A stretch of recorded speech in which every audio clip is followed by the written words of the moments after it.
Good morning. Welcome to fall 2018. Are we ready? Yeah, all right. Very good.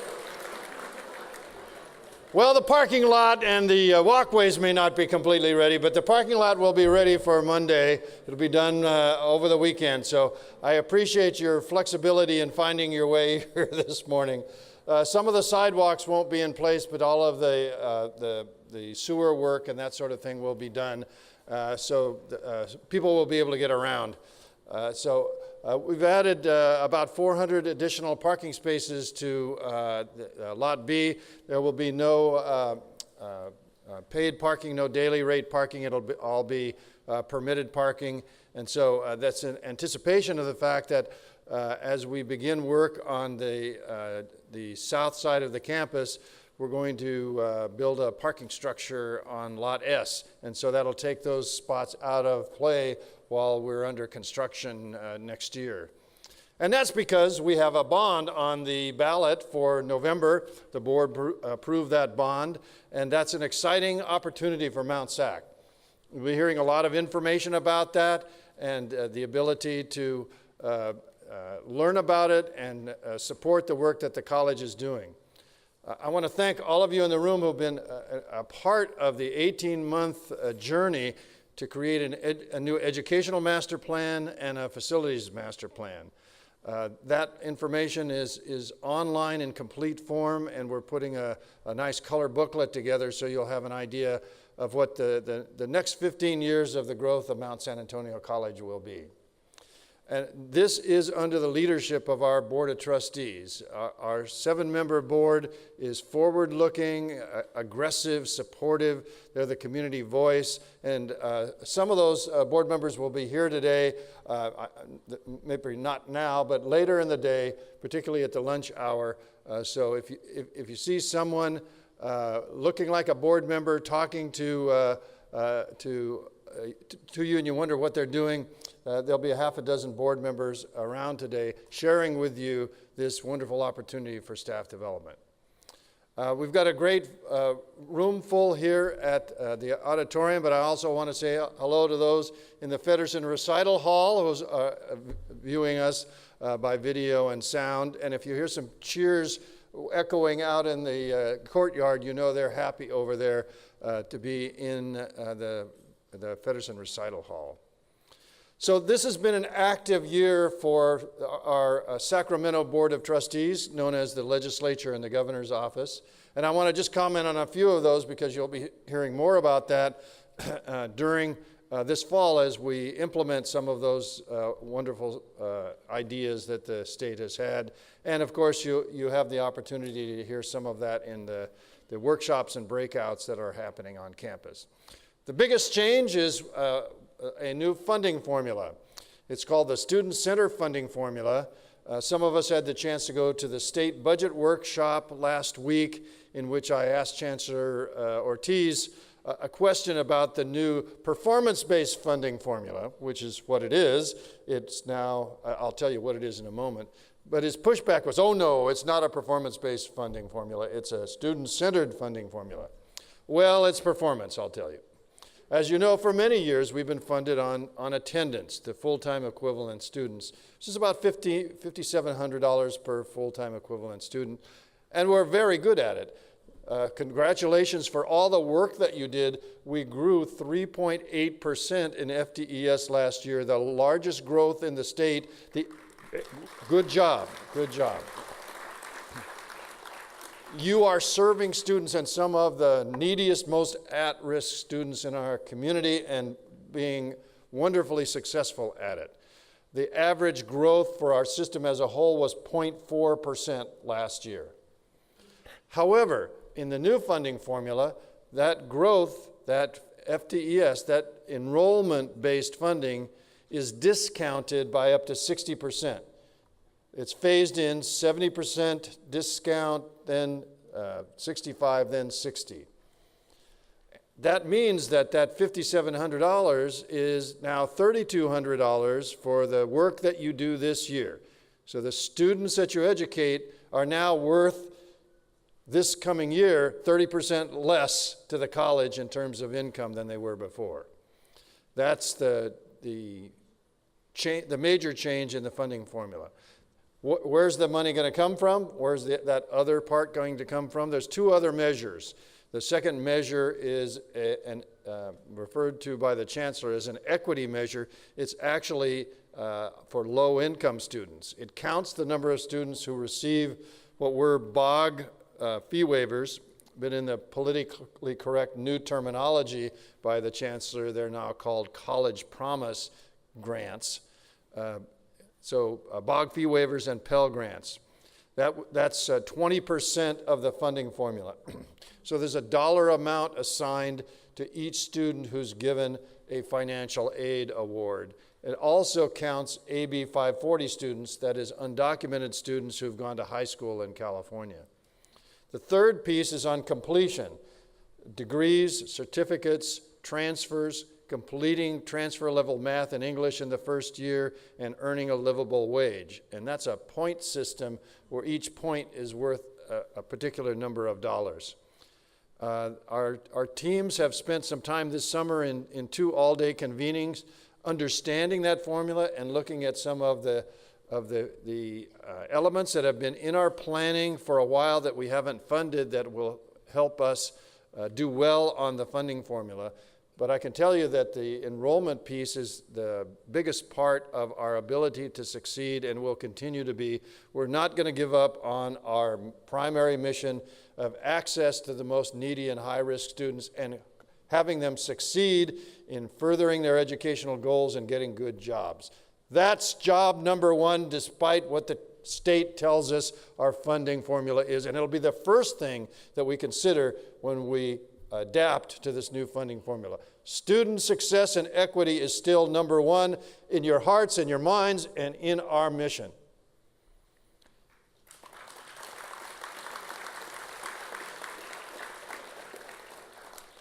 Another huge change is implemented by AB 705, which was passed last year. It's our campus initiative on multiple measures placement. We're ahead of the game because we started that, and thanks to the math and English faculty in particular who studied it for a year. The English faculty implemented major changes last year and is adapting even further. The math faculty made major changes last year and are adding a co-requisite approach this year. So the work that the math and English faculty have done, supported by the entire campus, is getting us closer to be able to be in compliance with this new law. The law basically says that the primary placement should be through high school performance.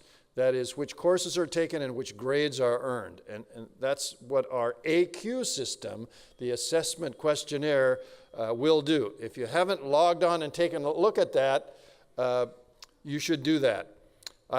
Yesterday I logged on. I found out that my username and password for my email allowed me to be placed as a student here at Mount Sac. So I used my high school performance, and I may be enrolling in English 1A this year because I found I'm qualified to do that. But the high-stakes assessment testing that we've been using, is not allowed under the new law for those who are on-campus credit students. We are still allowed to use that for high school students that are placed as special admit students. There's several hundred of them in your classes, and for the dual enrollment on high school campus work that we do. But the regular enrollment of credit students no longer can go through assessment testing. We will use the high school equivalent placing. And then for those, that's a piece that we need to work on. For those who haven't taken high school in the last 10 years, that placement is not a particularly good predictor of success. So there is a directed self-placement option that we can work on. It's basically what we were telling students as they were getting ready to take the various levels of math placement. Here's the kind of thing, which test you ought to take.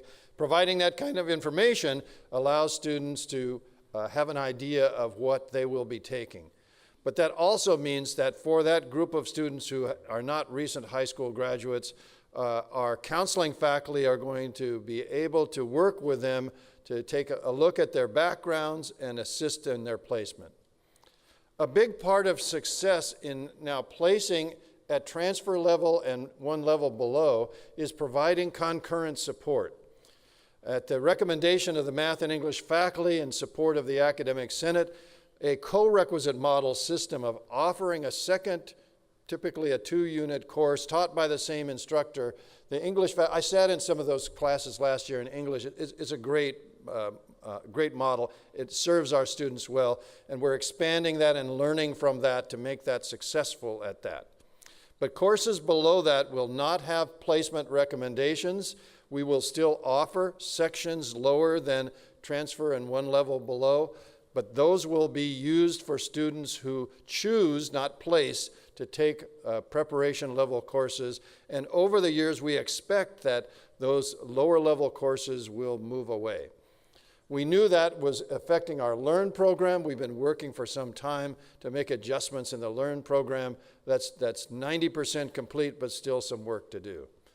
So for those of you who are not in math and English, your students through this process over the years will have a different level of placement and preparation as they take your science classes or your humanities classes and need those skills. So this is an effort that you all should be informed about and provide the best support and influence as we go forward. So there's a lot on our plates this coming year, but we will stay student focused and we will support you with our professional development and our activities on campus to keep you involved. Thank you.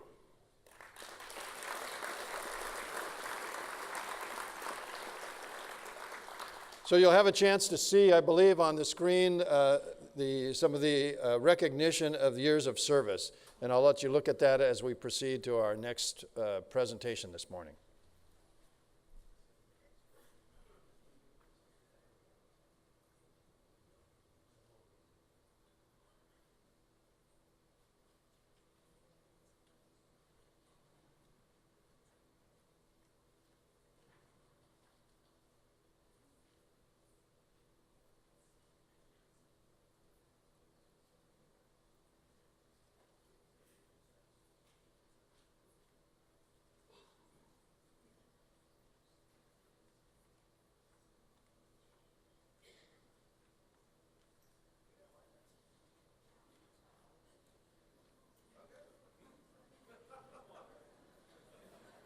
For real, ask your grandpa, can I have his hand-me-down? Velour jumpsuit and some house slippers. Dookie brown leather jacket that I found, dig it. They had a broken keyboard, I bought a broken keyboard. I bought a ski blanket, then I bought a kneeboard. Hello, my ace man, my mellow. John Wayne ain't got nothing on my fringe game, hell no. I can take some pro wings, make them cool, sell those. The sneakerheads will be like, he got the Velcro. I'm gonna pop some tags, only got $20 in my pocket. I'm hunting, looking for a come up. Okay. Well, the good news is I'm here. I'm Eric Kelly-Maggie. I'm the president of the Faculty Association. This is Joan Scholars. She's the vice president. As of today, we are both officially from the mathematics department.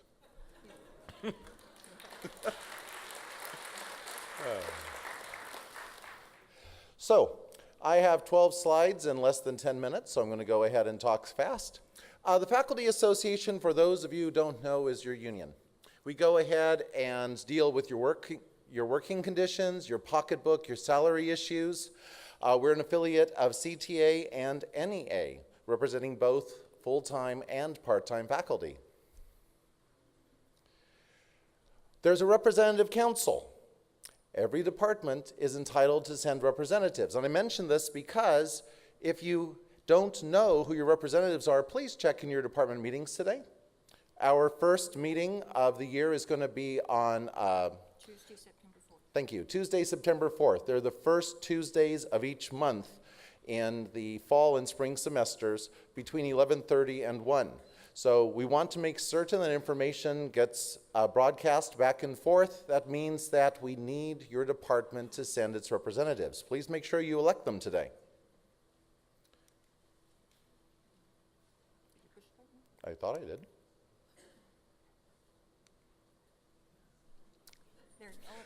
And I've got two. Back up. There we go. I already said that. Okay. The executive board is the group that gets to tell me what to do. They're responsible for the day-to-day operations, and I'd like them to just go ahead and stand. Most of them are probably in the audience in this room. You already know about Joan and I. Stephen Lancaster, also from math, is our treasurer. Liz Ward, not from math, she's kinesiology, is our secretary. Lance Hurd from public safety is our past president. And then we have a series of directors, both full-time and part-time, and 2 members of the academic senate join us, which is an unusual situation. Most schools do not do this, but it works well for us. These are the Faculty Association's committees. If you add everybody up, there's about 60 people that sit on all of these. Actually, I take it back. There's 56 people who sit on all these, because if you look at the blue ones, these are where I actually have vacancies for this year. The budget committee is our own internal budget. We have to go ahead and make some budget cuts due to certain Supreme Court justices. The grievance committee hasn't had a whole lot to do lately, which is a good thing, but they're the ones who get trained in how to support faculty going through the grievance process. The membership committee is also in part supported by the U.S. Supreme Court. They're trying to get more members. And then political action. This is an election year. We have a bond measure. We're also supporting Ruth Levand for Area 2 seat. So we need people in those areas. About 60 people total. It's not just Joan and I doing all the work. Okay, it's a week-long anniversary since we finished negotiations. Yay! We are so happy. That goes for the district team as well as the FA team. And the FA team, by the way, was Eric and myself and Linda Chan, who is in the audience also. The FA, the exec board, and the rep council will consider whether or not to support our changes that we agreed upon. The ballots and the summaries will go out hopefully by toward the end of September, the 1st of October. It depends on a lot of other things going on. The Board of Trustees then will get to ratify the contract either in November or December. Again, we're working on a calendar. We've got retroactive salary increases. 2.71%. Yeah, COLA, 2.71% on schedule. That includes the appendices. Yeah. Most changes have to wait until the contract is ratified. So that means that most of the changes will not take effect until January. Spring, early winter at some of them. One-time bonuses, and he added the word bonuses, but one-time funds and health benefits will be discussed in January. So in between now and January, we'll be holding informational sessions for faculty about whether or not we want to change to CISC as our provider instead of CalPERS, all kinds of information that we'll be getting, and be asking faculty for a lot of input.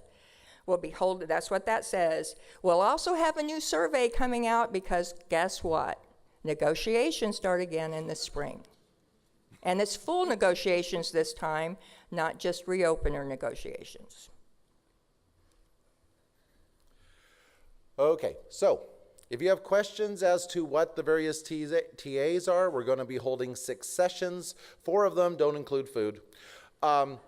But if you happen to come by the coffees with the FA president, you can also ask questions, and they're going to be held this 12th and 13th of September from 9 to 11 at Prime Stop, and we will buy you a cup of coffee and talk about the tentative agreements then. Other upcoming events are listed here. There's a full slate of activities. I have a number of people who have said they're willing to come to the Service Center 1 Legislative Breakfast and Leadership Conference. It is an excellent way to go ahead and get an idea about what the Faculty Association does, what CTA does, and you pick up some tips for your leadership skills as well. That's going to be held September 15th over at Fairplex. It's a one-day event. I need to know today, though, if you want to attend that. The Fall CCA Conference is a 3-day event. It's being held again at the San Jose Marriott. If you're interested in going, normally for fall, I have far more spaces than I have volunteers. It is fairly early in the year, and it is 3 days, but you learn a lot about what unions do in those 3 days, and you get fed really well. If you want to stay closer at home, the Service Center 1 picnic. This is a K-14 picnic. It's going to be at the San Dimas Canyon Park, and it's moved a little later this year. September was just too hot. It's going to be October 13th from 11 to 2. CTA's providing the food. We're providing the snow cones. And then there's other events. The events that we've had in previous years, we're still going to have them. Cocktails with the FAVP. We'll have our open house, and our celebration of adjunct faculty will come back for the 4th year. So we will be asking every department to think about what is an adjunct faculty member that deserves some recognition. I'm always impressed by the quality of our adjunct faculty, and this is a place to let them shine. Again, the Rep Council meetings are our primary form of getting information back and forth. I'm trying to keep up the FA notes and various other emails, but I have to remember to do so. The FA website will get fixed this weekend and be up and running with the new data. And if you happen to be on Facebook or Twitter, so are we. So Facebook is more a celebration of the things we've done. It has lots of photos. Twitter, I only send a few tweets. I'm not really a tweeter. But I send a few tweets each year when something interesting happens. Like, I'm glad there's at least one president that doesn't get on Twitter. I'm sorry. Like on Friday after negotiations, I was so happy. I went, and the first thing I think of was, I need to tweet this. And so I did. And so if you were on Twitter, you actually had advance notice that we had closed the negotiations. And always, you can go ahead and contact us via email. You know, these are our private emails, the ones that the district doesn't get to see, and then our campus extensions. Thank you. Okay, according to the script here, Martin Ramey is up next. Come on up. What do I get to dance off to? I need music.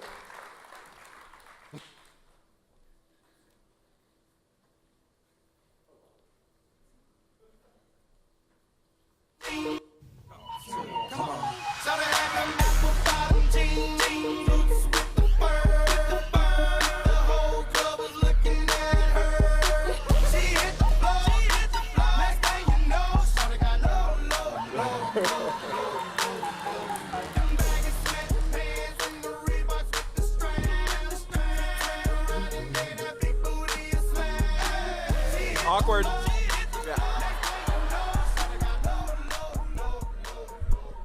Good morning. I hope everyone is doing well. On behalf of the Academic Senate's Executive Board, I wish to welcome you back from hopefully a long summer relaxing vacation with your families and friends. As many of you know, this summer we've been extremely busy.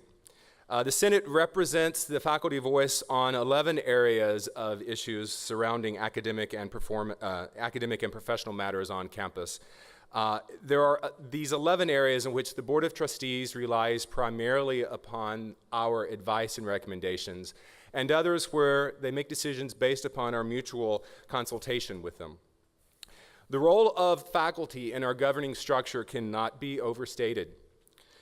This summer, not only did we welcome a slate of new officers, but we were also served up a number of challenging issues across the state. As you've heard from President Scroggins already, the governor's new funding formula favors, well, performance-based funding.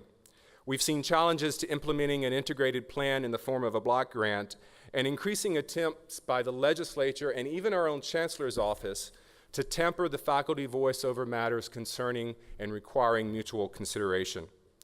2 days ago, we've held our annual Senate retreat to identify just exactly the goals and actions that we plan to take in response to many of these challenges. More than ever before, we find ourselves holding the line against intrusive and poorly drafted legislation and guidance from Sacramento. We continue to see the importance of our faculty voice be devalued.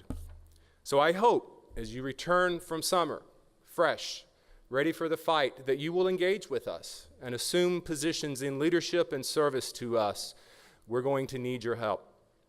We're going to need strong leaders and zealous faculty members to advocate for the one person on our campus that truly needs our help, and that is our students. We deserve to give them the best in their education and to do what's in their best interest before what we hear from Sacramento. And now that I have your attention, cue laughter, my best job is actually presenting awards to people. So this year, as you know, the Senate on an annual basis presents outstanding awards to faculty, to adjunct faculty, to managers, and classified staff. And this year I'm pleased to present 4 awards. We've received nominations from across campus this spring, and our Senate Events Planning Committee reviewed those and scored those to determine the winners. I would like to ask those members of the committee to please stand. Lena Soto, who's here with me, Bridget Herbert, Jennifer Hinostroza, Roger Willis, Marlene Gallarde, and Laura Martinez. Please stand. Thank you. Nominees are judged on several factors, including their leadership and contributions to building successful programs across campus, their efforts to create learning opportunities inside and outside of the classroom that are of value to our students, and their exceptional service across the campus and even across the state. Now, these awards are not just your everyday awards, guys. They're very spiffy. They come with a photo opportunity and a parking space for the coming calendar year. However, as a lawyer, please read the fine print. I said calendar year, not academic year. So come Monday, those 4 individuals who are lucky to be brought up on stage, you have to wait your turn. First award, Outstanding Faculty. I remember the date and the time that I first met this person. It was August 23rd, 2011 at 9 a.m.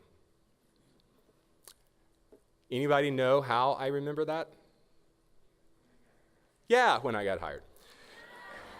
I would say that it was due to my razor-sharp memory, or that perhaps this person was so effervescent of a person that you could not forget him, but both of those would be wrong. It was New Faculty Seminar 8 years ago, and fear does a lot to make us remember.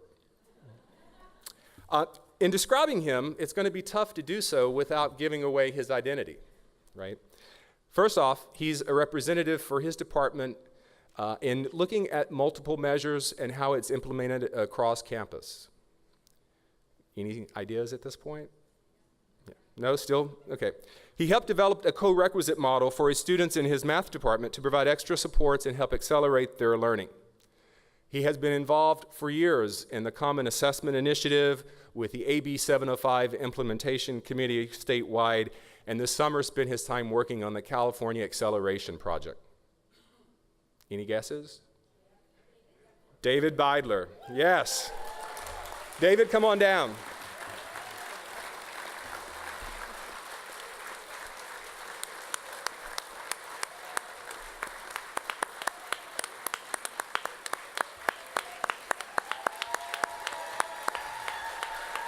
Good job.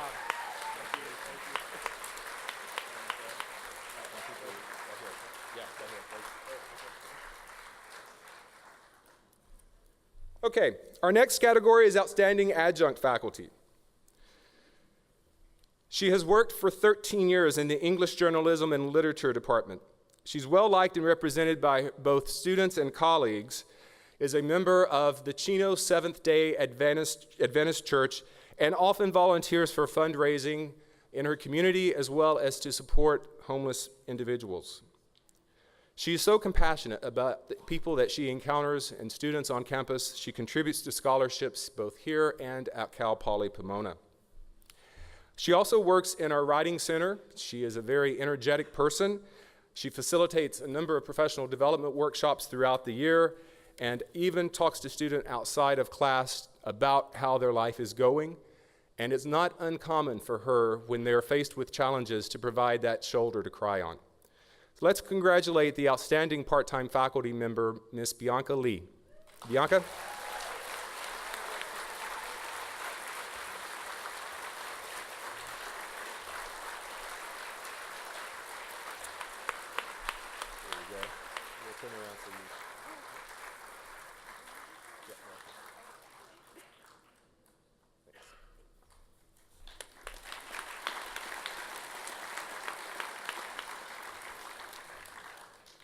Outstanding manager.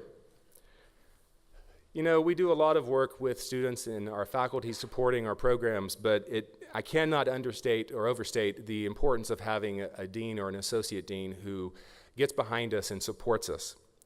This next nominee supports the role of the athletics program and dance team and helps faculty and students as they develop new opportunities for learning and for practicing their talents. Recently, she helped support faculty in the development of an international dance cultural exchange day with students from Taiwan, celebrating their performances, holding a press conference, and inviting local dignitaries to participate in the day. She has also helped organize our role in the American College Dance Association, along with dance professor Michelle Shear, and is widely known in her division as being open, supportive, and rational.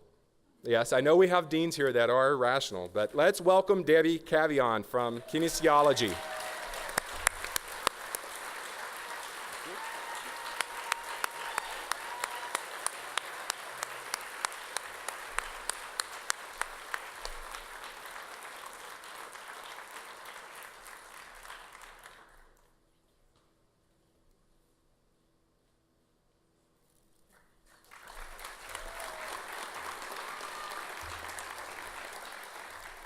Finally, our last award goes to the Outstanding Classified Staff Person on campus.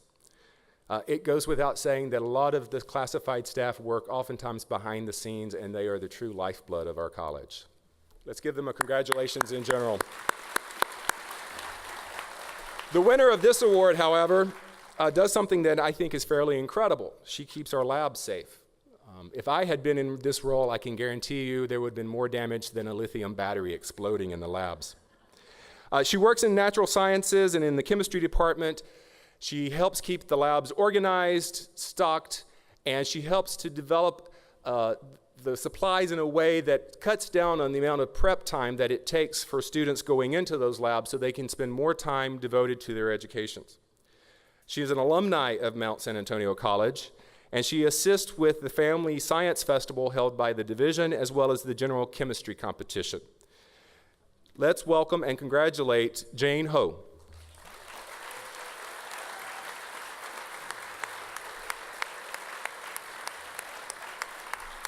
Is she here? John, could you come up and take this for Jane? We'll make sure she gets this. If you see it in John Vitullo's office, please let her know. Thank you. And finally, I'm going to go off script for a moment. I would like to recognize someone who unfortunately came in after the deadline for the applications. But sometimes the smallest seeds and the smallest things that we do on campus yield and grow the largest trees. Melinda, preferred name Mo Bowen, are you in the audience? Where is she? Stand, please. There you are. For years, we've heard faculty talk about the need for having preferred names on our rosters the first day of class. About 3 weeks ago, I think, Melinda came in and said, I'm real excited. I just came back from a conference in North Carolina, of all places, and I'm excited about this preferred name idea. And so within 3 weeks, she started meeting with people. She called meetings, I believe, with President Scroggins, with the Vice President of Instruction, Dr. Gregory Anderson, with IT. Next thing we know, she has this worked out. So thanks in large part to her efforts, her passion, her dedication and commitment, thanks to the efforts of IT professionals, Chong Tran and Antonio Banglo, who I understand stayed up and burnt the midnight oil. Starting Monday, your students will have, or actually they have the ability right now to put their preferred names on their rosters. This is a huge, huge advantage to students who are LGBTQ and identify as something other than their legal name. This is huge for our international students, as well as people like me who prefer to go by a nickname. So Melinda, hats off, congratulations to you, and the fine work that you and everybody in IT did to make this happen. Thank you.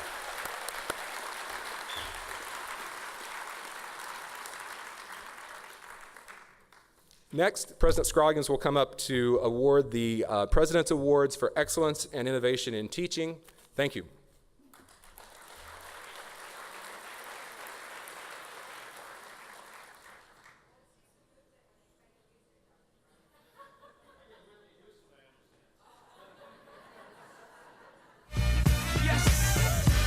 So crazy right now. Most incredibly, it's your girl, me. It's your boy, Young.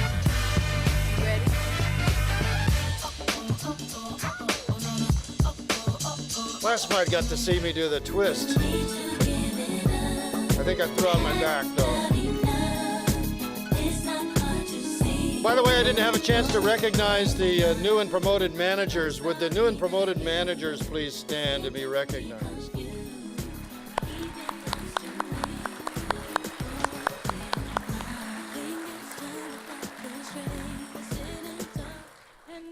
And congratulations to the 15, 20, and 25-year Service Award recipients as well.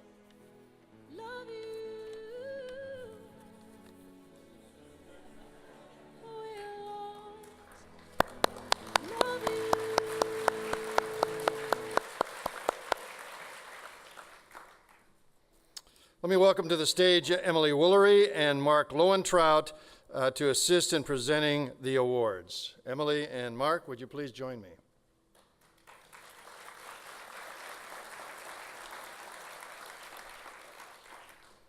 The President's Awards for Excellence and Innovation in Teaching and Learning were established in honor of the work of Outcomes Assessment. Nominees must demonstrate how their authentic outcomes assessment work has improved instruction and services. Faculty, staff, and managers may be nominated for the award. In 2018, we offered a new and improved award which recognized outcomes assessment in work in 4 categories: academic and student support, career and technical education, skills development, and transfer preparation. I am pleased to present 2 awards today. In the category of academic and student support, the President's Award for Excellence and Innovation goes to Rafael Delgado. Rafi.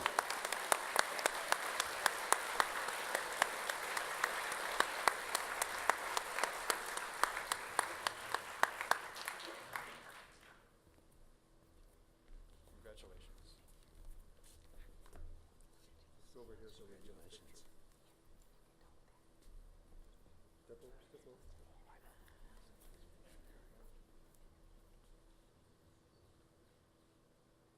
Congratulations.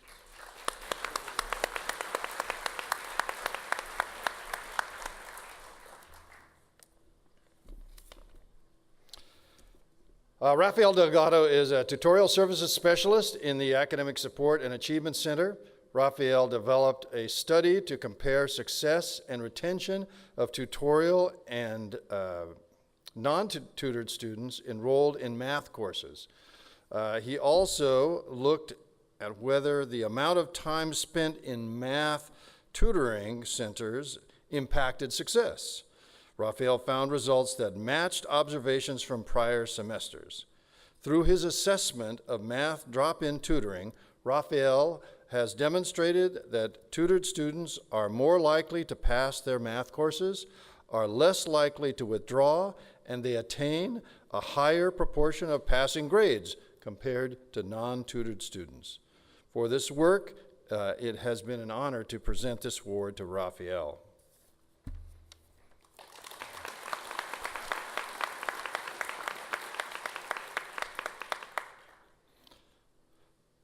In the category of skills development, the President's Award for Excellence and Innovation goes to Gregory Whitmore. Greg.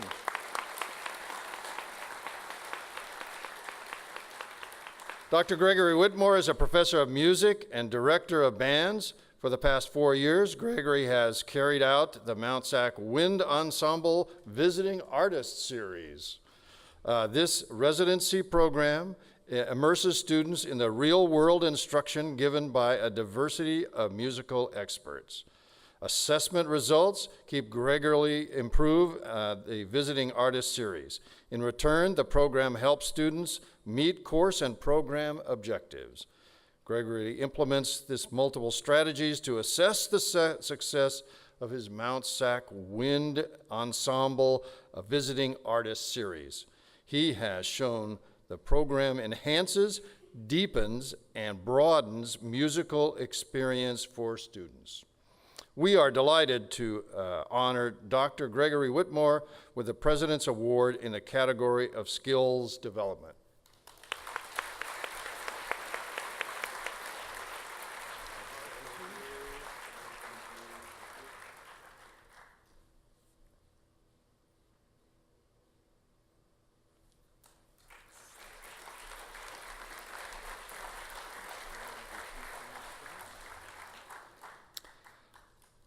Next up is Jomana McGowan to give a presentation on pathways.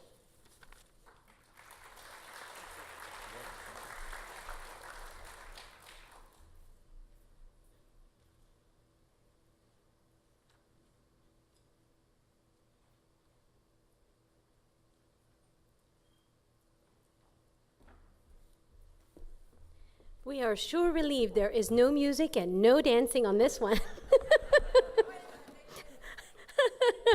Good morning, everyone. I'm Jomana McGowan, and I'm the Associate Vice President of Instruction.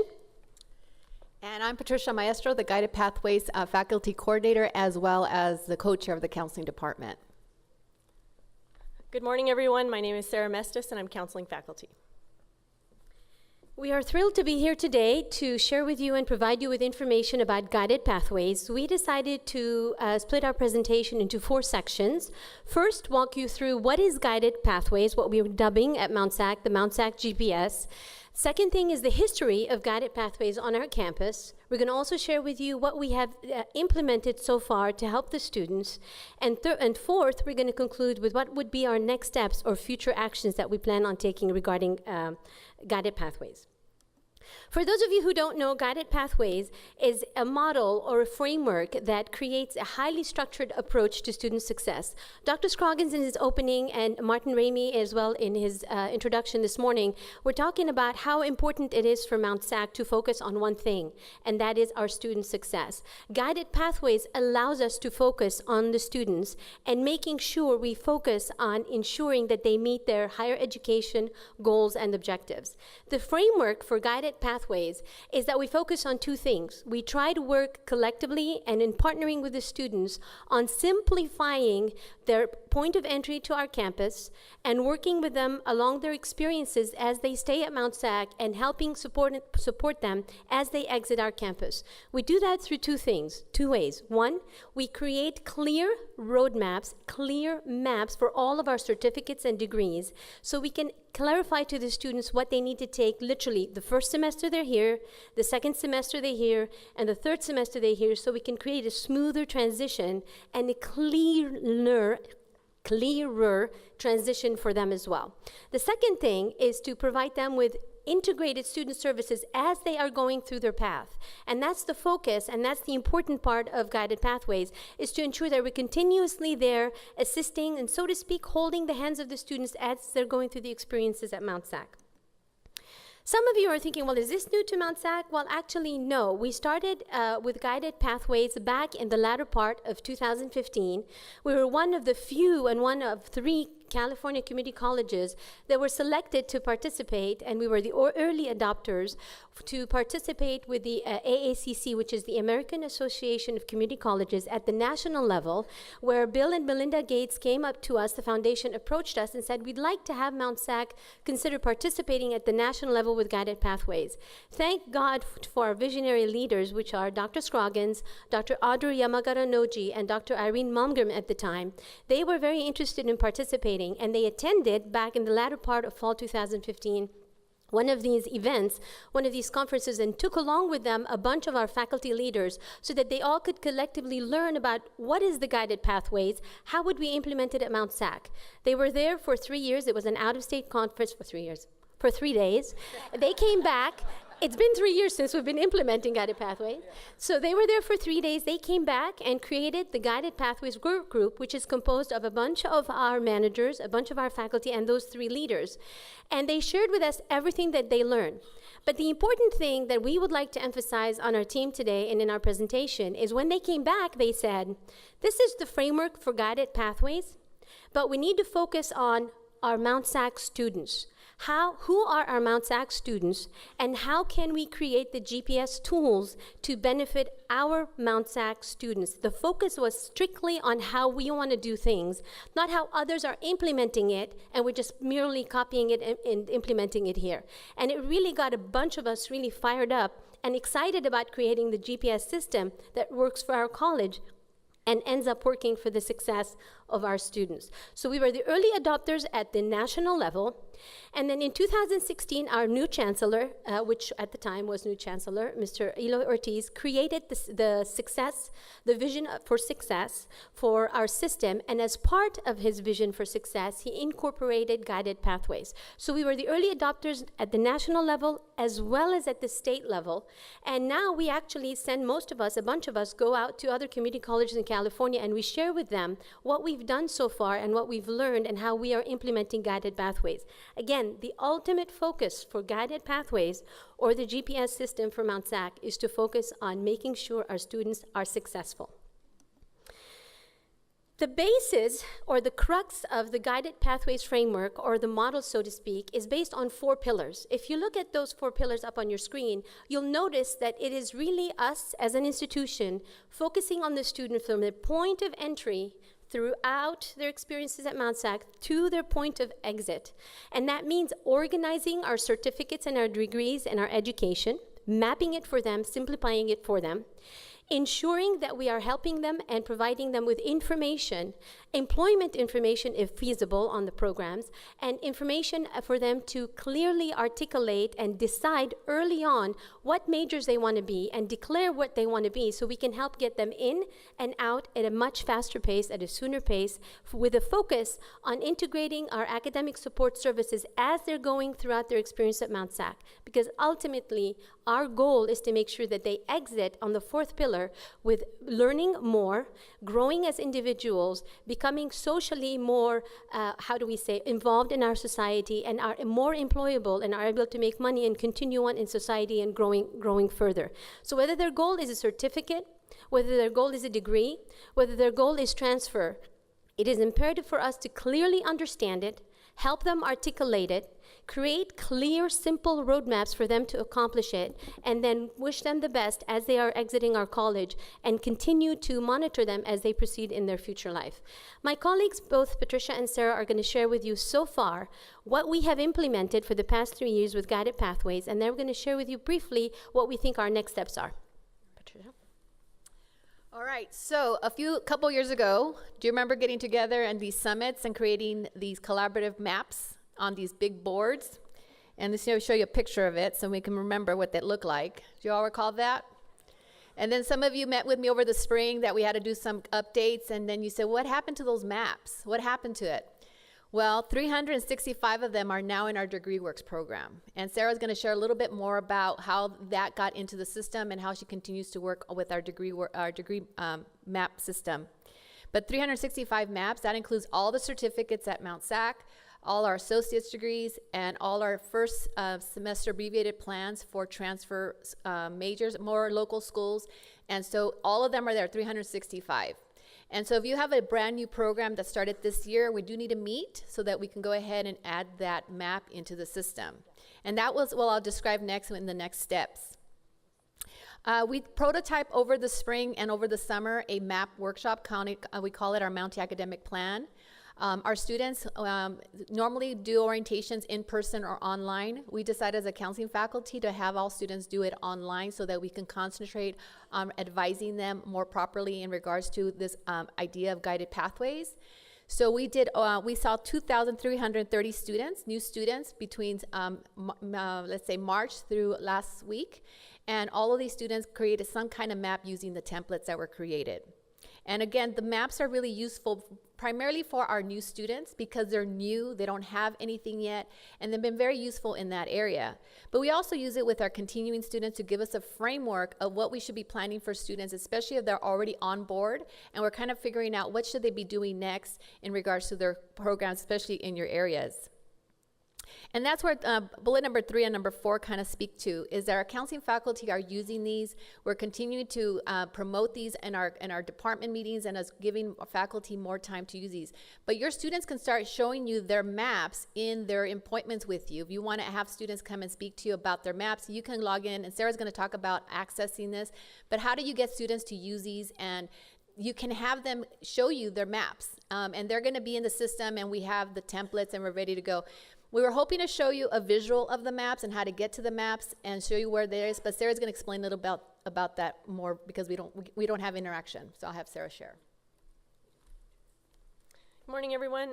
So my section of this came to when all of the maps started coming in. So faculty were meeting in different locations and a lot of paperwork were coming in. What we found is we could house the information that collectively the college put together in a system that we currently have, which is DegreeWorks. So DegreeWorks is an educational audit or a software that's used for placing educational plans. When a student logs into their portal, on the very first on their home screen, there's an icon that says Map, Get Started Now. When a student clicks on that Get Started button, it opens up a degree audit. Within that audit is where counselors go in and create their educational plan.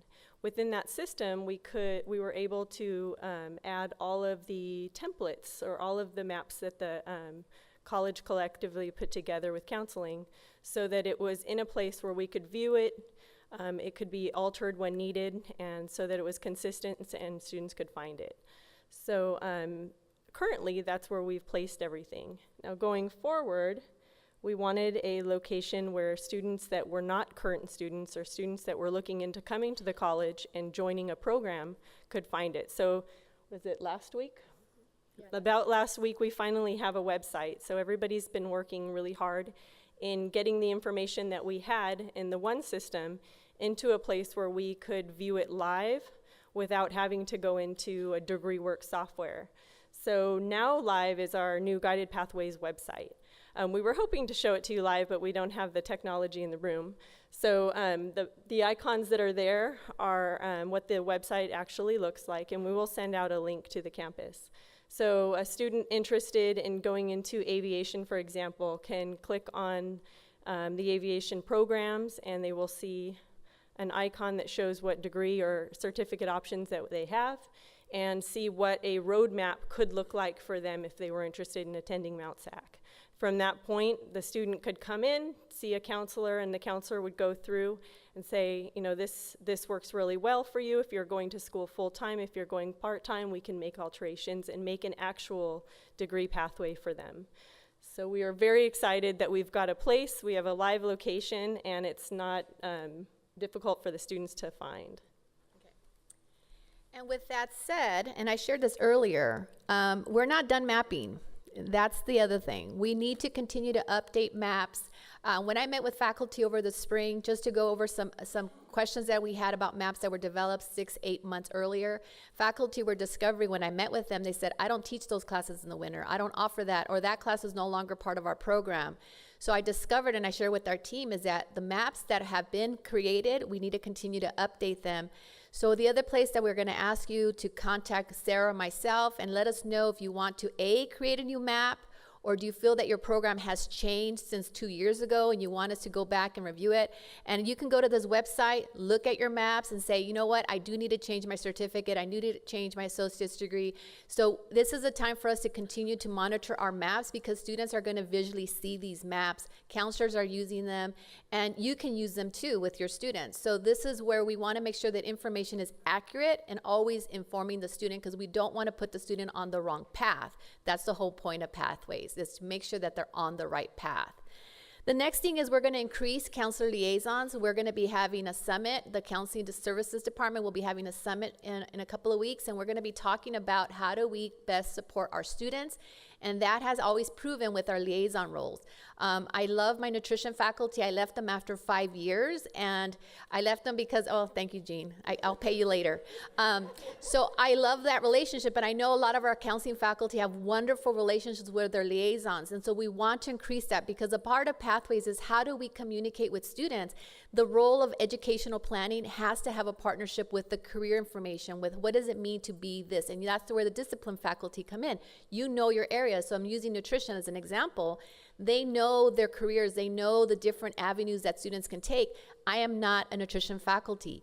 I can only share what I know based on what they've shared with me, but I know educational planning. I know how to get students to point A to point B, which means to transfer and make sure they're on the right path. And so it's a really good collaboration. So our goal is to increase our relationships with you, all of you, to better serve our students, because together we're going to inform them of a nice service at the end, which includes, as Jemana said, just not experience through the system, but also the outcomes. At the end, students want to know, how much am I going to make? What are the job opportunities for me? So partnering together, we're going to make sure that the student has that information. And then finally, we want you to please refer students to counseling services. We really are targeting this coming year our undecided students. As Jemana said, one of the options is our students have to know what they're doing. They have to know what is it that brings them to Mount SAC. And we've always been a college of opportunity of exploring and figuring out what you want to do. But with all the new changes at the state level, that has to change. We have to get students to kind of decide much earlier, usually by the time they apply, but within their first semester. And so there's no more opportunity for exploring. And that's really hard for counselors because we do believe that students grow and develop in their time. But this new system does require, and research does say, that students who come into a college system decided are more likely to succeed. So together, we're going to work. And so you're going to be hearing a lot about referring students to the counseling services for our undecided workshops, other things that are going to be helping students who are undecided in the coming year. So please refer students, especially if they come to you that says, I don't know what I want to do, or I'm thinking about this. Please, please, please refer to the counseling services. And I think that concludes our presentation. And then Jemana's going to... Oh, I see, that's why she's here on the side. Please come to the What Next session about what to do next. We are going to be talking about what are the next steps. So we've mapped, now what? So we will have it, I think we're the second workshop today. So we're still open and we'll take anyone who wants to come in. And if you want to sit and talk about the what next, that's what we're going to be discussing. We know now that we mapped, now we're planning the what next. And next, it gives me great honor and pleasure to introduce up here Mr. Martin Ramey. You're next.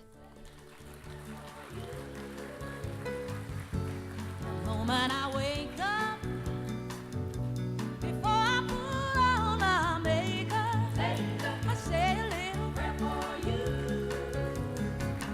And while combing So you don't want to know what I did to get these beads.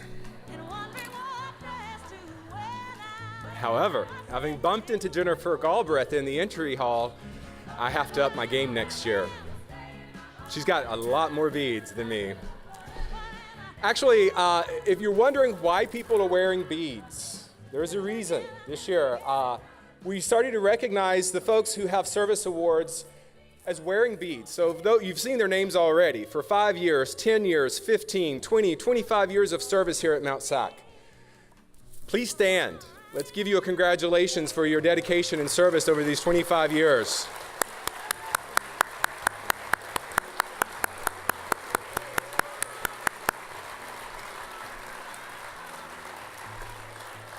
I hope that quells the concerns about the real reason that the beads are here is because there was a campus field trip to New Orleans that just got back. What was that, Jemana? For the new people who are here, right, wearing these buttons, please, when you see these buttons, say hi to them. They're nervous today, they're afraid, but we need to tell them how great Mount SAC is as a place to work. Now, but you can tell from the music, right? We had to go way back for the service awards this year. Those who are at 30 years of service, you see your name here, please stand.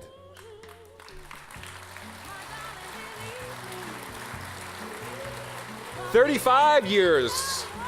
Gary, Raymond, if you're in the audience, please stand.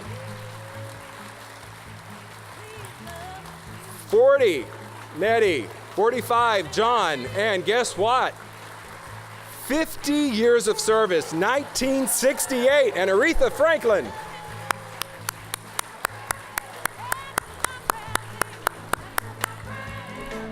What an accomplishment. Next up is Dr. Gregory Anderson to welcome our newly hired faculty and our newly tenured faculty.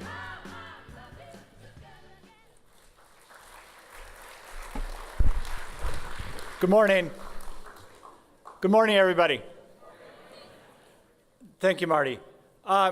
Before I get started introducing our new full-time faculty and our newly tenured faculty, I'd like to briefly just mention a couple experiences yesterday. Yesterday, I had the opportunity 7 separate occasions to welcome our new adjunct faculty members. And in every one of those, I saw the passion in the eyes of our new colleagues. I saw the energy behind them, behind the mountains of information that they were expected to consume yesterday.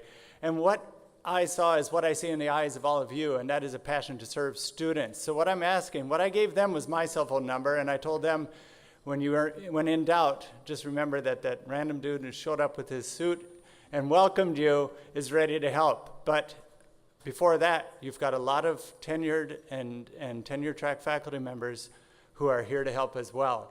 And when they turn to you, I know you'll be there. I know you'll be there to mentor them, to serve them as they learn about what's great about Mount SAC and how they can become part of our family here. So please do what you can to support them. They're nervous and they're eager to succeed. But my main job here is to introduce the new full-time faculty and the tenure track faculty. So I think what I'm going to do, what do we have on the screen?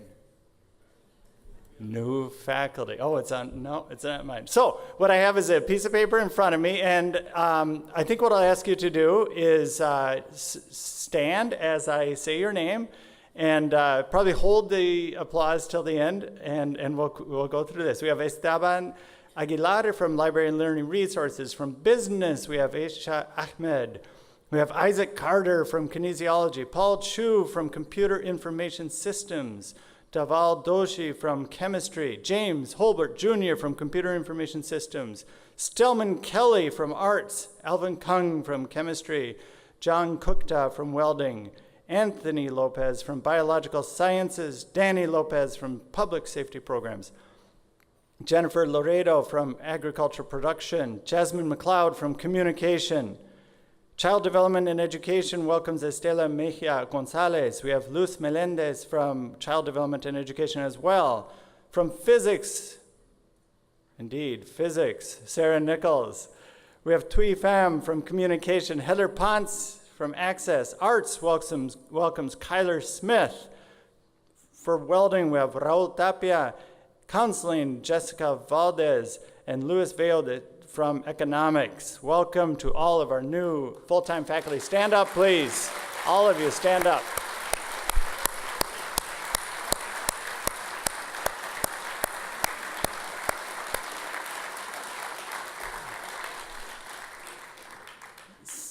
I've had a chance to meet many of these folks, and the passion that I mentioned in the eyes and the hearts of our adjunct faculty colleagues was also present in their eyes. And also, they come to us, many of them come to us from the ranks of adjunct faculty members, because we know that to get even an adjunct faculty position here at Mount SAC, it means a great deal. It means that they've passed through a strict vetting process.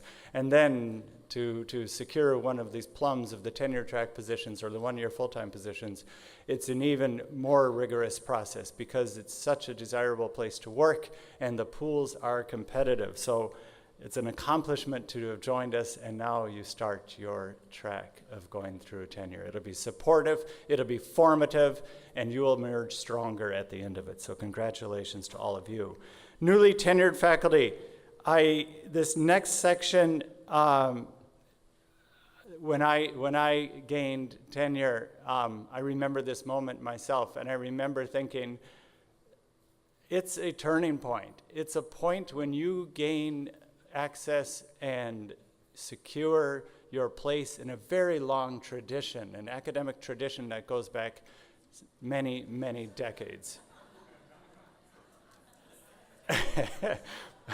Boy, I didn't know this graphic was coming up, and I'm glad I didn't go with a more obscure reference. So, indeed, it's a long tradition, but the formative and supportive part, let me riff on this. Exactly. So you're going to be struggling up that path, but there will be folks beside you, and that's your tenure committee, but it's also the colleagues within your department. It's your department chair. It's the classified professionals who are supporting you in the division office. It's your dean, it's your associate dean, and again, it's the Office of Instruction. So all of those new full-time faculty who are going through the tenure process, welcome. And the rest of it, the newly tenured faculty have gone through that process. So tenure represents a deep commitment on the part of the institution, a deep commitment to the history of academic freedom and our need to preserve that. I'm reminded of a quote by Ralph Ellison who says, "It takes a deep commitment to change and an even deeper commitment to growth." And that's what we're about here at Mount SAC. So join me in welcoming and congratulating the newly tenured faculty.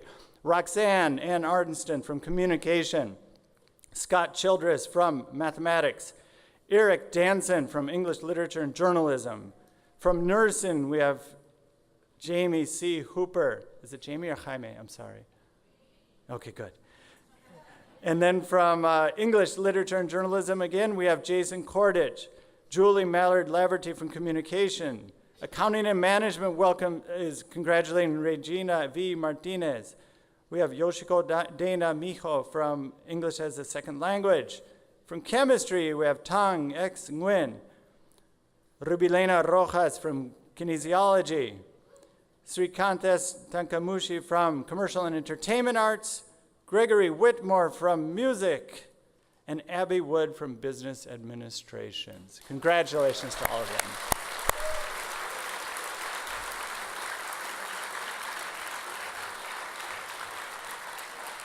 And on a personal note, thank you to all the faculty members, many of whom are in this room today, for welcoming me and providing all the support that you have provided in my month and a half here at the college. Next, I'd like to introduce Professor of Communication Studies, Roger Willis. Come on up, Roger.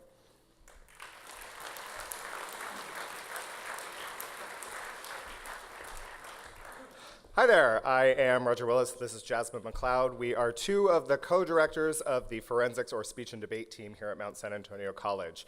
So this year we had the distinct privilege of coaching 3 of the forensics team members in a very specialized event called Readers Theater or Interpreters Theater.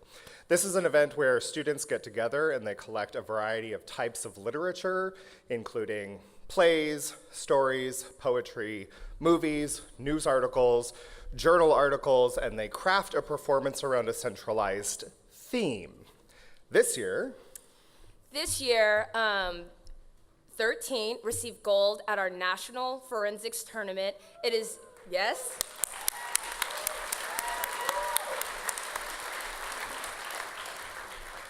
It is the largest community college tournament in the nation.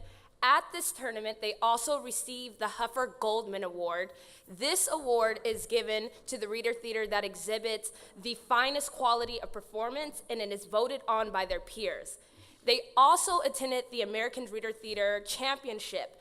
Not only did they receive first place, but they received first from over 20 judges, and that is so rare that it was given its own name called picket fencing. Great thing. Great thing. Great thing. Of course, we're proud of their competitive success, but more than that, we're very proud of their willingness and ability to tackle really difficult subject matter over and over on a consistent basis, but it's a really important message that they have to share. And the reason that you're seeing this performance today is because they did perform at a pod event, a faculty pod event in spring, and many of the faculty members in this room requested that these students perform this particular show at the opening Flex meeting.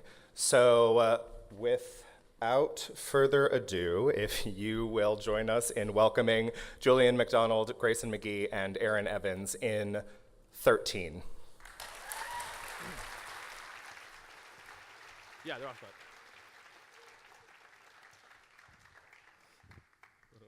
In a second.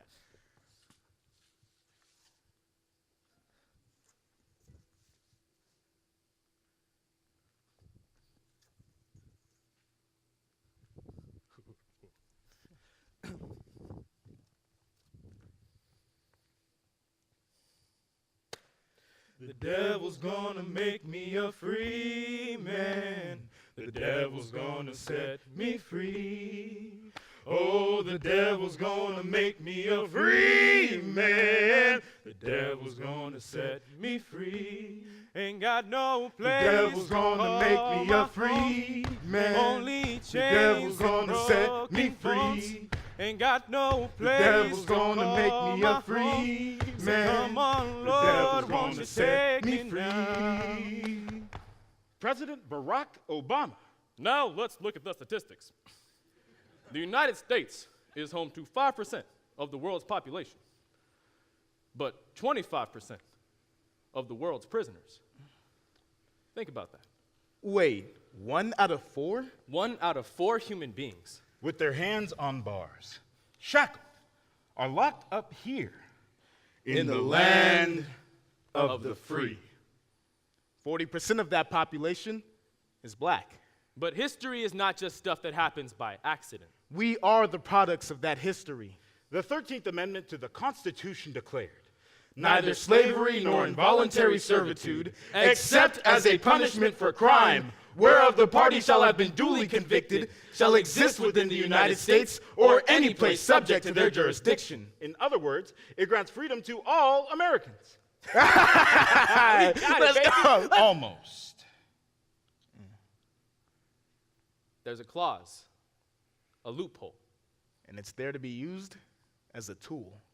We have to remember that slavery was an economic institution, and the demise of slavery, peace, at the end of the Civil War left the Southern economy in tatters. There were 4 million people who were formerly property, and they were integral to the economic production system in the South. And so what do you do with these people? How do you rebuild your economy? The 13th Amendment loophole was immediately exploited. Black men were arrested in mass for petty crimes like looking at a white woman. Forced into prison labor. We were slaves again. I will not rhyme over tracks. Niggas on the chain gang used to do that. Way back. We are not names but numbers. Price tags for the economy, even our souls are sold to the workforce. Am I next? Far enough from family to be forgotten. In a state penitentiary, 5 to 10 can feel like an eternity. Unable to erase the life sentences in the stanzas. Am I next? The bars stay closed, the shackles stay locked. Liberation is more like fantasy. Our idle time turns into assembly lines. Complete the task before the day is up. Try to avoid punishment. Take the clothing, pull, tie, fold, box the shipment, minimize the labor. 40 cents an hour in return for your transgressions. I am next. I will not rhyme over tracks. Niggas on the chain gang used to do that. Way back. In this interpreter's theater, we will be exploring the long-standing impacts of the exploitation of the 13th Amendment loophole. We begin with the inception of the civil rights movement as a necessary answer to the way black people were exploited by the 13th Amendment. Next, explore how the American legal system is set up to force minorities, specifically black men, into the prison industrial complex. And finally, examine the implications of mass incarceration today. Using drama, the documentary 13th by Ava DuVernay, and Time, the Khalif Browder story by Jenna First, Julia Willoughby Nason, and Nick Sandow. A skit from the Last Week Tonight Show with John Oliver and articles from The Atlantic. Poetry, Prison Labor by Brave New Voices, and Twice the First Time by Saul Williams. Music and lyrics from Common, Sam Cooke, Kaleo, and Killer Mike. And excerpts and speeches from Dr. Martin Luther King Jr., President Barack Obama, Richard Nixon, and Ronald Reagan. 13. An interpreter's theater. Well, don't you know that's the sound of the man working on the chain gang. Ooh, ah, ah, ah, ooh. Incarcerated. incarceration is such a significant issue, even Sesame Street had to tackle it. The Sesame Street segment got so much traction that John Oliver invited the Sesame Street puppets onto his show last week tonight. This system is so fundamentally broken. I need some help understanding it. Hi, John. You seem sad. I am sad. Oh. I've been looking at the prison system in America, and it is just so broken. Oh, I know what you mean. My dad got thrown in jail for a low-level drug offense. That's exactly what I'm talking about. That's terrible. Well, my dad's in jail because he killed 4 people. Yeah. Well, he's actually a dangerous individual who needs to be in jail, so that's not really the same thing. Well, Mr. Oliver, would it make you feel any better if we sang about it? Well, it can't hurt, can it? Yay! It's a fact that needs to be spoken. America's prisons are broken. It's a hard truth about incarceration. Prisons are needed for civilization. But mandatory minimums for heroin and crack Stack the system against Hispanics and blacks. Our prison population is bigger than Slovenia. And we put people in jail instead of treating schizophrenia.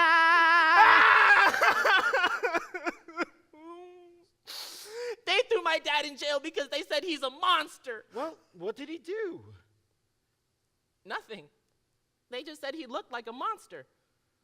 Well, that's racial profiling, and that's wrong too. It's a fact that needs to be spoken. America's prisons are broken. America's broken prison systems are brought to you by decades of neglect, A lack of political courage. And viewers like you.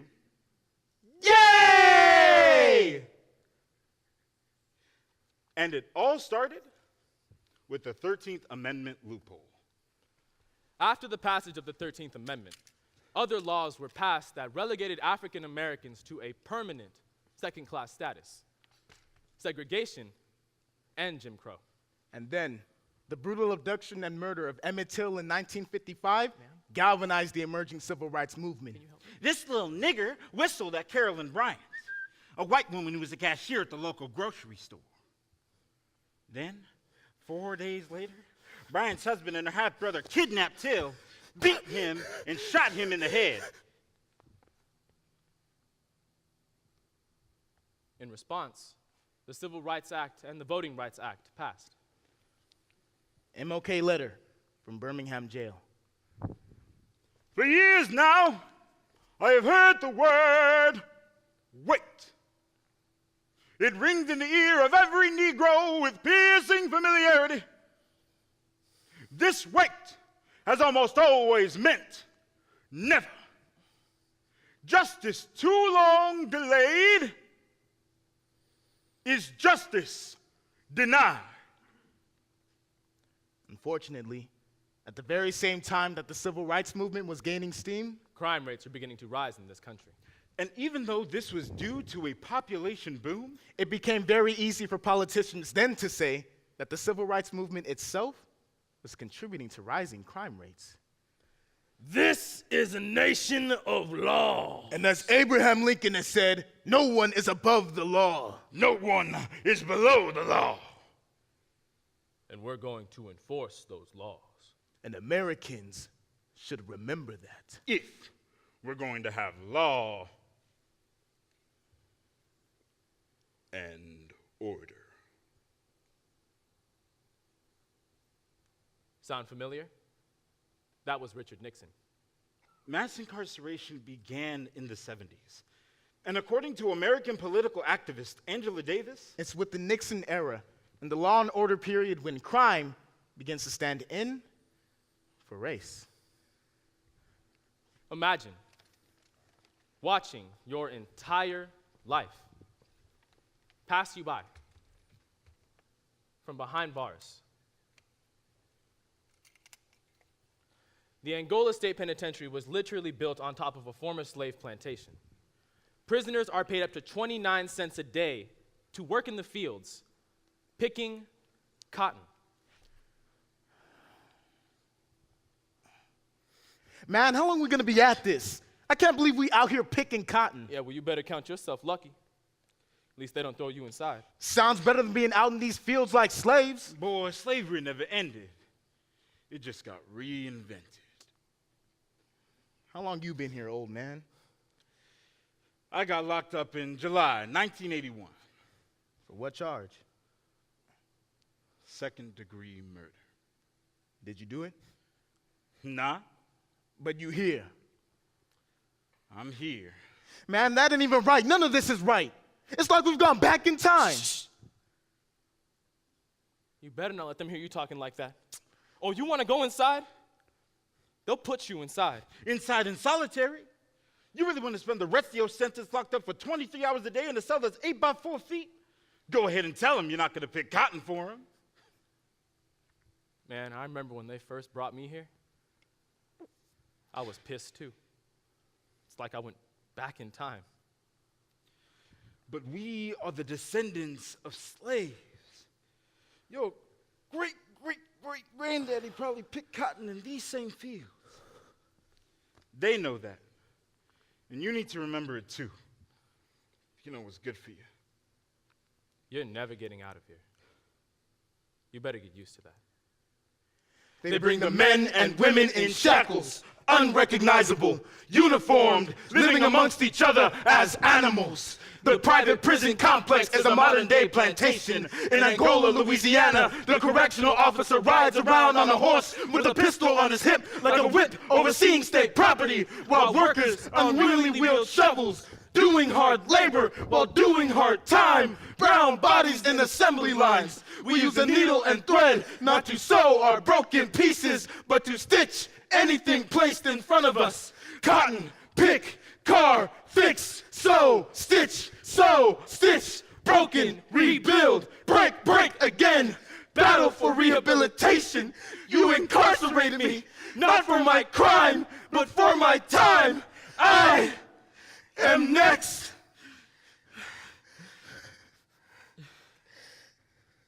Hey, drop the beat, nigga. That beat nasty. In the mid-1980s, Ronald Reagan declared his war on drugs. And then all of a sudden along comes a new drug, crack cocaine. This was just supposed to control communities, particularly African-American communities. End of the Reagan era, I'm like a level 12er. What? Old enough to understand, shit'll change forever. Okay. They declared the war on drugs like a war on terror. Damn. But what it did was let the police terrorize whoever. Congress, in almost record time, established mandatory sentencing penalties for crack that were far harsher than those for powder cocaine. But mostly black boys, but they would call us niggas What? and lay us on our bellies while they fingers on the triggers. By next year, our spending for drug law enforcement will have more than tripled from its 1981 levels. All of a sudden, the scythe went through our black communities, literally cutting off men from their families. And they would take our drugs and money as they pick our pockets. What? I guess that is the privilege of policing for some profit. What? But thanks to Reaganomics, What? prison turned to profit. What? Free labor is the cornerstone of U.S. economics. Millions of dollars are being allocated into prison and jail facilities. Huge chunks of African-American men are disappearing into our prison systems. Cause slavery's abolished unless you are in prison. You think I am bullshitting to read the 13th Amendment. Involuntary servitude and slavery it prohibits. That's why they're giving drug offenders time in double digits.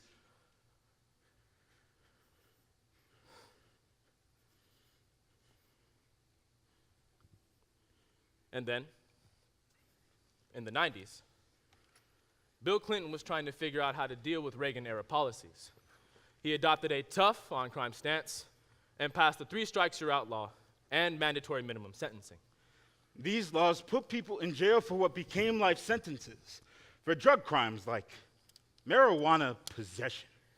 What Clinton did in 1994 was more harmful than his predecessors because he built the infrastructure that we see today.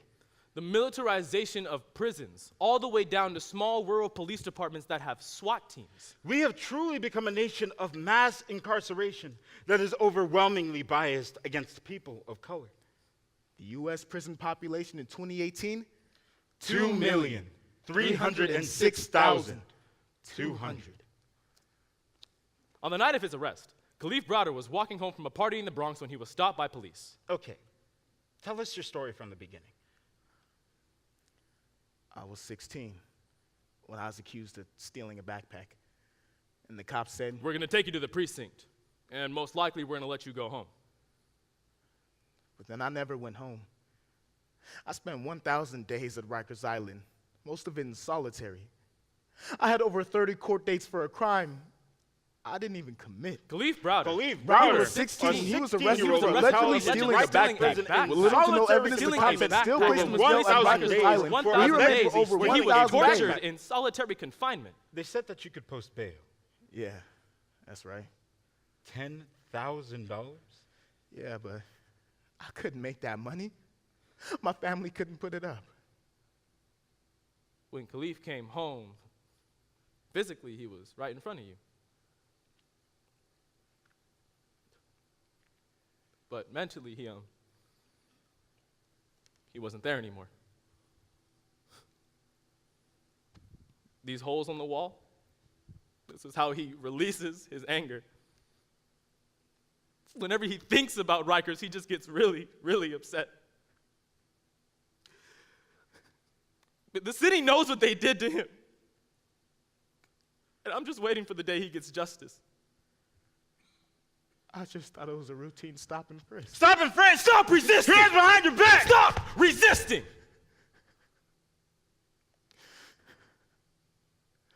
Cops just do what they want with you.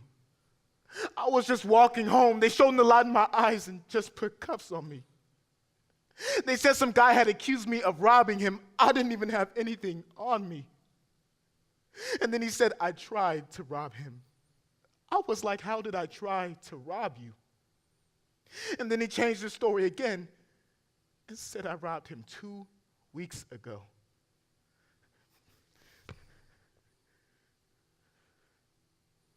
And then they arrested me. Man, today, prison is a business. Mm-hmm. And if you're in the prison business, you don't want reform. Man, prisons profit billions off of prison labor and don't want the prison population to drop because their economic model depends on it. They beat their fists for people overseas exploiting free labor, but they forget it's happening right here at home. Man, corporations are profiting from our punishment. Walmart, Victoria's Secret, Whole Foods, McDonald's, AT&T, Bank of America, Costco, ExxonMobil, Microsoft, Starbucks. Jinx, you owe me a Coke. Oh. Nigga, we are in jail. Where the hell am I going to get you a Coke? Oh, yeah. They don't want reform. They don't want rehabilitation. They want bodies in prison. Exploited to work as slaves.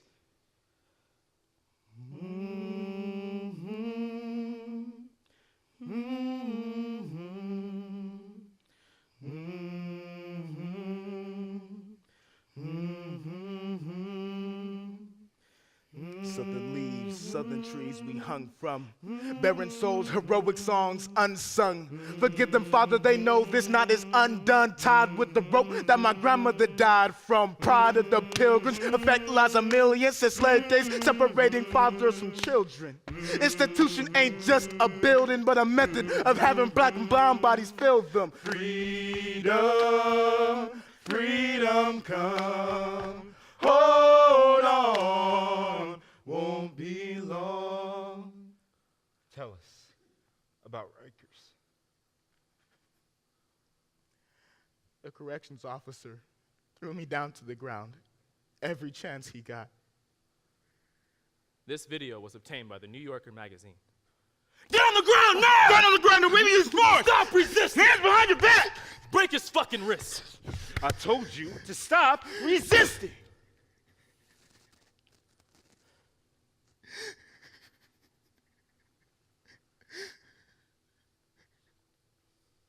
And then they put me in solitary. The cell they put me in, they called it the box. There were mice, feces on the wall, no human contact. You are an animal in a cage.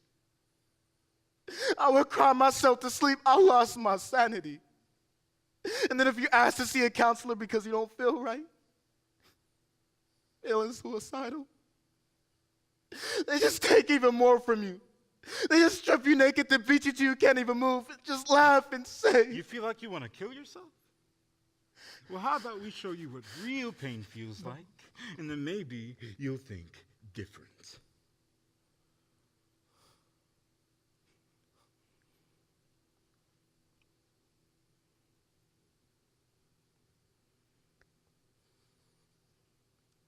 This is apparently a rational way to punish someone who may have stolen a backpack. Lifetime likelihood of black men in prison? 1 in 3. That means that one of us standing in front of you here today, statistically, will end up in prison. And the private prison complex relies historically on the inheritances of slavery. That's why movements like Black Lives Matter are so important. They are forcing conversations. Protest, brutality, mass incarceration are not new to us. The difference today is today we have cell phones. We can film what's going on, put it on YouTube, and everybody has to deal with it. It's the fact that we can force a conversation about it. We have to make people see what's happening.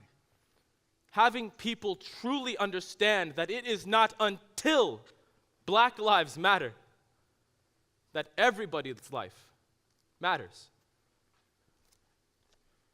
And then my first deposition came. Mr. Browder, we have to ask you a couple of questions regarding your claim. How long have you lived in the Bronx? Have you ever smoked marijuana? Crack cocaine? Had mental health issues? What gangs are you affiliated? What you're not taught is that if you do exercise that right to trial and you are convicted, you get punished even more. The courts basically punished him for having the audacity to not take a plea deal and to want to take it to trial. This is not statistics. This is not a cause. This is not an issue. This is human beings. This is kids. But these kids in urban America don't have the right to be human. Once you're in the system, every police encounter you have means you're tagged as that kid with a record. Whether you've been convicted or not.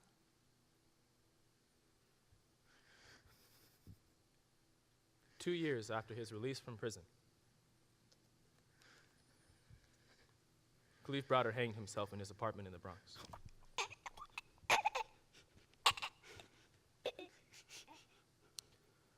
He was 22 years old.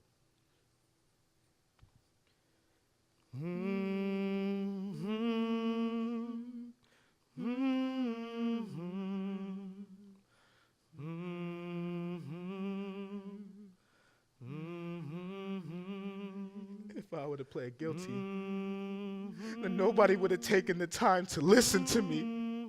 Nobody would have heard me. I would have just been another criminal. Freedom, freedom come. Hold on, won't be long. Freedom, freedom come. Hold on, won't be long. The caged bird sings the American dream. Slavery's still alive, check Amendment 13. Not chains and whips, all subliminal. Instead of nigga, they use the word criminal. Slavery's the business, America's the company, investing in injustice, fearing long suffering. We staring in the face of hate again. Hate that say will make America great again. Freedom, freedom come. Hold on, won't be long. Freedom, freedom come. Hold on, won't be long.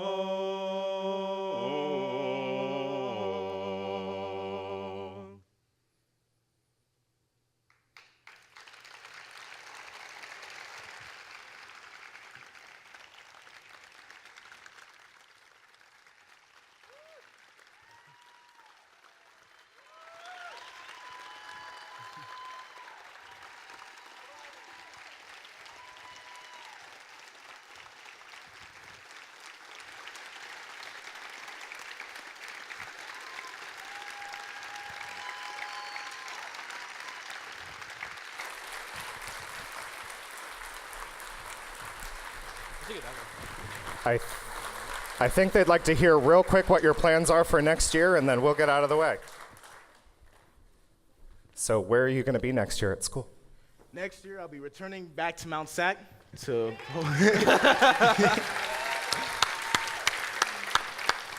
I'll hopefully spend my third year here and then transfer off to either UC Irvine or UCLA. That's my goal.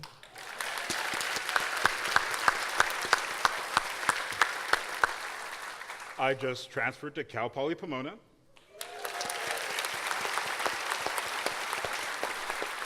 Majoring in organizational communication.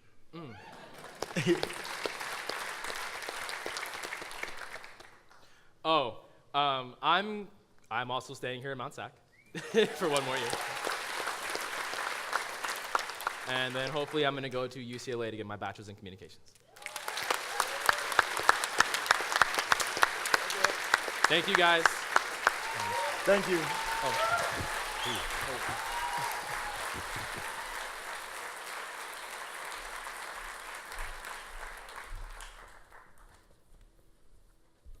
What a moving performance. I would like to thank Roger and all of the folks in communication studies for making that available.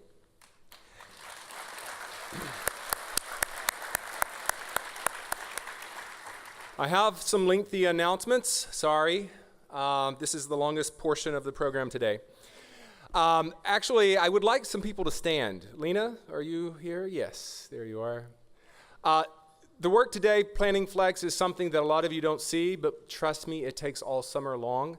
There are countless hours that go into planning the workshop and the events, and the Vice President of the Senate is tasked with those obligations.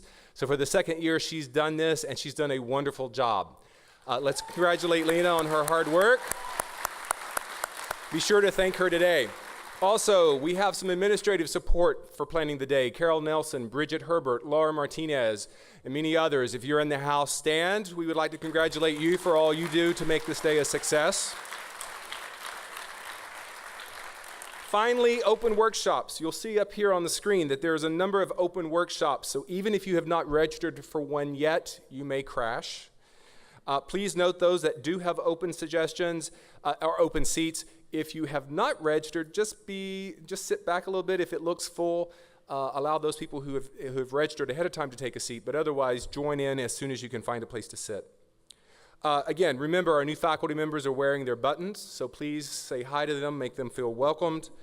Remember our first Academic Senate meeting is September the 6th at 11:30 in building 6160. For the adjunct faculty who have joined us this morning, there is a drop box outside of the theater. There will also be one at Founders Hall during lunch.